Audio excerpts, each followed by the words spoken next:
Sa detalye ng mga balita, ginanap na ngayong araw ang unang full cabinet meeting ni Pangulong Ferdinand Bongbong Marcos Jr. Agenda sa meeting, napuno ng 2025 national budget at flagship programs ng administrasyon. Para sa buong detalye, kukwento sa atin yan ni Aileen Talipi. Dalawa lamang mula sa apat na nakalinyang agenda ng full cabinet meeting sa Malacanang ang natalakay ni na Pangulong Ferdinand Marcos Jr. sa ipinatawag nitong pulong ngayong Martes. Sa press briefing sa Malacanang, sinabi ni Executive Secretary Lucas Bersamin na nasentro ang pulong sa General Appropriations Act at sa mga naantalang implementasyon ng flagship projects ng gobyerno. Ang hindi natalakay ayon kay Bersamin dahil sa kakulangan ng oras ay tungkol sa food security at usapin sa environmental protection.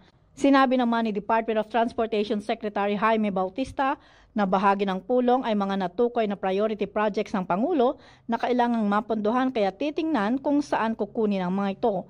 Natalakay niya ang tinatayang 15 hanggang 16 na infrastructure flagship projects at kung paano maipagpatuloy ang mga ito at maipatupad agad.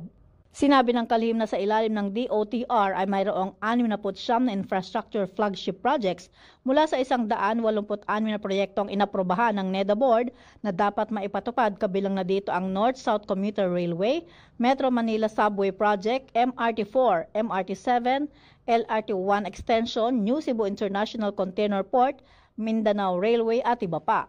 Pero sinabi ni Bautista na ang mga major projects na nais agad matapos ng Pangulo ay ang railway projects, partikular ang North-South Commuter Railway mula sa Clark Airport hanggang Calamba, Laguna.